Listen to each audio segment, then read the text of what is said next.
গুপ্ত এখন একটা গালিতে পরিণত হয়েছে। এই দেখেন আমি দিয়েছি পোস্টটা, গুপ্ত একটা গালিতে পরিণত হয়েছে। এই গালি থেকে বিরত থাকার জন্য সকলের প্রতি আমি অনুরোধ এবং আবেদন জানাচ্ছি। যে কথায় কষ্ট দেয় বা যাতে কারো খারাপ লাগে জলে, এই বিষয় নিয়ে আমরা বিরত থাকি। এখন এখন 188 জন, আমি যখন স্ক্রিনশট দিয়ে রাখছি, অল্প সময়ের মধ্যে 188 জন আমাকে যা ইচ্ছা তাই গালিগালাজ করছে এবং বলছে তোর বাপে বড় গুপ্ত তারেক রহমান। 5ই আগস্টের পরে প্রতিটি পেপার, পত্রিকা, রাজনৈতিক মঞ্চে, বক্তৃতায় দেখবেন যে 5ই আগস্টের পরপরই এই গুপ্তটা শুরু হয়েছে, হয়তো বা 5-7 দিনের মাথায়। আমরা দেখেছিলাম যে খুব সম্ভবত 8ই আগস্ট একটা এবং 11ই আগস্ট একটা জামাতের আমির মহোদয় সমাবেশে বক্তব্য দিয়েছিলেন। একটা হচ্ছে এহসানুল হুদা সাহেবের জাতীয় দলে, আর একটা অন্যটায়। আমি দুইটা প্রোগ্রামই ছিলাম। ওই সময় তো এত গুরুত্ব দিই নাই। জামাতের আমির মহোদয় বলেছিলেন যে জুলাই আন্দোলনের প্রধান নায়ক হচ্ছে তারেক রহমান, আর একটা মহানায়ক বা মাস্টার মাইন্ড তারেক রহমান, এরকম একটা কথা দুইটাই উনি বলেছিলেন। এবং তারেক রহমান বলেছিলেন যে জুলাই আন্দোলনের কোনো লোক একা কৃতিত্ব নাই, এখানে নিবন্ধিত অনিবন্ধিত 53টি দল, ছাত্র জনতা এবং বিভিন্ন লোকজন যারা এই আন্দোলনে শরিক হয়েছেন তাদের সকলেরই এখানে মূল্যায়ন করতে হবে। এবং ওই প্রোগ্রামে জামাতের আমির আরো ব্যাখ্যা দিয়েছিলেন যে সেই সুদূর ওই জায়গা থেকে আমাদের প্রতিদিন ঘন্টায় ঘন্টায়, মিনিটে মিনিটে আমাদেরকে নির্দেশনা দিতেন তারেক সাহেব, কোথায় যেতে হবে, কি করতে হবে। যখন সেইটা থেকে সরাসরি মিথ্যাচার করা শুরু করলো অনেকে এবং বিভিন্ন লোক বের হয়ে আসলো, এ হচ্ছে আজকে জামাতের লোক, এ জামাতের লোক। আমি আপনাকে টকশোতে বলেছিলাম আমার মোড়লগঞ্জে প্রায় 10 জন লোক আমি জামাত করতে বলছে, আর জামাত করব না। আমি ঢাকা কলেজে 7 দলের আহ্বায়ক, তারা সব কি করেছিল। এরপর কল্যাণ পার্টিতে গিয়েছে অনেকে, নূরের দলে গেছে, কিন্তু পরবর্তীতে আবার তারা ফিরে গেছে। কারণ তারা এই জন্যই তাদের এই যে গুপ্ত কথাটা শুরু হয়েছে। আমাদের একজন বক্তা বলেছেন তারেক রহমান সাহেব আসছেই বলা শুরু করছে, উনি কিন্তু এই কথা বলেন নাই। এরা শুধুমাত্র, আমি কথাটা শেষ করি। উনি বলেছেন আমি বিএনপির নেতা কর্মী সমর্থক অঙ্গ সহযোগী সংগঠনের নেতা কর্মীদেরকে ধন্যবাদ জানাই। 65 লক্ষ লোকের নামে মামলা, গুম, খুন, রিমান্ড, গ্রেপ্তার, কিন্তু আপনারা কখনো গুপ্ত বা সুপ্ত হননি, থাকেননি। এর পরের দিনই ওই যে চাপাবাজ একজন, তার নামে মামলা নাই, হামলা নাই, কোনো গ্রেপ্তার হয় নাই, যদি কেউ একটা দেখাইতে পারে আমি একেবারে টোটাল রাজনীতি ছেড়ে দিব। একটা রাশেদ প্রধান আর একটা হচ্ছে ব্যারিস্টার ফুয়াদ। আগে কোনো আন্দোলনেও বিরাট ভূমিকাও রাখে নাই, বক্তব্য দিয়ে শেষ। এটা এরশাদের সময় ছিল, হাসানুল্লাহ ইনু, এরপর রাশেদ খান মেনান। আমরা ঢাকা বিশ্ববিদ্যালয়ে যখন আন্দোলন করতাম, নীলু ভাই, আরো কয়েকজনের ছিল। একেবারে এরশাদের পতন ঘটাই দেয়। সকালবেলা দেখি এরশাদের পক্ষে তাদের স্টেটমেন্ট। তখন আমান ভাইকে জিজ্ঞেস যে ভাই কি বলে, যে এরা তো পেইড এজেন্ট। এখন আপনার হচ্ছে যে আপনার একটা বিষয় আপনাকে দেখাই, তাইলে আপনি বুঝবেন। এরপরে আমি ওই ব্যাপারটা আসবো। আমি আজকে সকালে চিন্তা করলাম এরকম একটা ভয়াবহ ঘটনা ঘটে গেল, আমি একটা পোস্ট দিলাম। আমি তো অসুস্থ, চোখের অপারেশন হয়েছে, আমি সেই পোস্টটা দিলাম যে গুপ্ত এখন একটা গালিতে পরিণত হয়েছে। এই দেখেন আমি দিয়েছি পোস্টটা, গুপ্ত একটা গালিতে পরিণত হয়েছে। এই গালি থেকে বিরত থাকার জন্য সকলের প্রতি আমি অনুরোধ এবং আবেদন জানাচ্ছি। যে কথায় কষ্ট দেয় বা যাতে কারো খারাপ লাগে জলে, এই বিষয় নিয়ে আমরা বিরত থাকি। এখন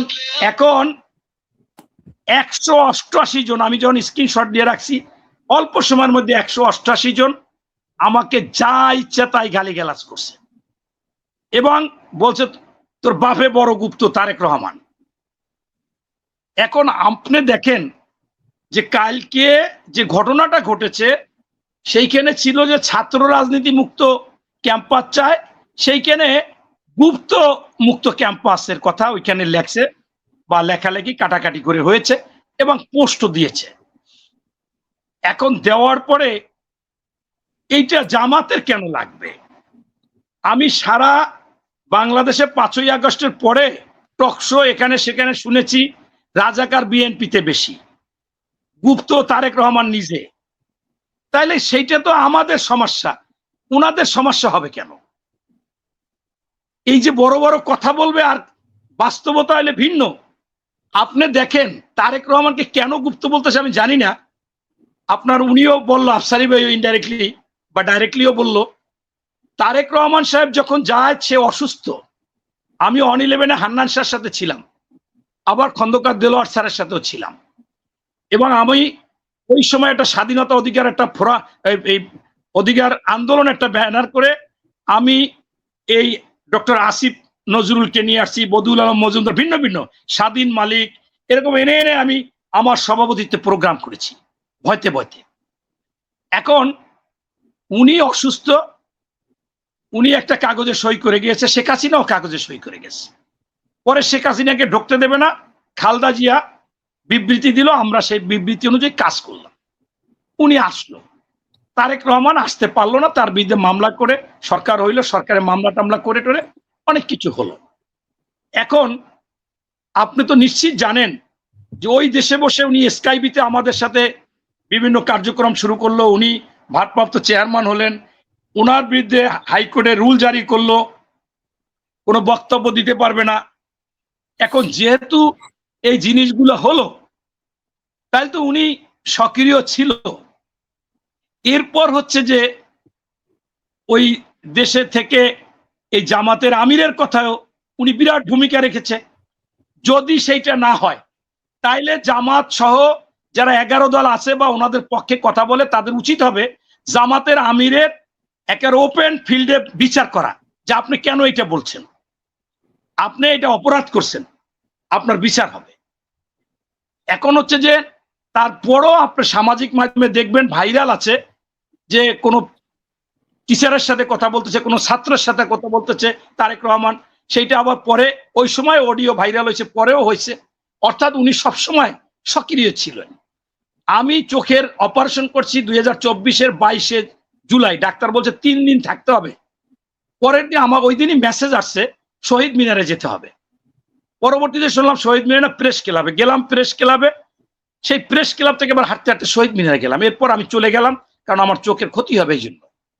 আমরা যদি এটা না জানতাম, ভিপি নূর, মাহমুদুর রহমান মান্না, জোনায়েদ সাকি, এরপর এই আম জনতা তারেক, এরপর আমাদের এই যে আর একজন সাইফুল সাহেব, এরকম যারা যারা যারা যারা আন্দোলনে সক্রিয় ভূমিকা নিয়েছে তারা তো জানতো, না জানলে এটা কিভাবে তারা বিভিন্ন জায়গায় যেত। তাই এই যে কথাগুলো, এগুলো শুধুমাত্র আক্রমণাত্মক। আপনার ওইখানে গুপ্ত লেখছে, কেন এটা শিবির তারা খেপবে, কেন তারা এটা রাগান্বিত হবে, কেন তারা আইসা দেখলাম এনটিভি নিউজে 15 জন আহত, তার মধ্যে বোঝায় শিবিরের একজন পায়ের গোড়ালিতে কাটা লাগছে, সেখানেও মিথ্যাচার করছে, সবাই বলছে রক কাটে ফেলাইছে, আসলে কিন্তু রক কাটে না। শিবিরের সভাপতি বলে যে ছাত্র দল হলে রক কাটা পার্টি, রক কিন্তু ওখানে কোপ দিছে, হয়তোবা দুই পক্ষ রক কাটে নাই, কিন্তু পায়ের গোড়ালি পুরোটাই কেটে গেছে।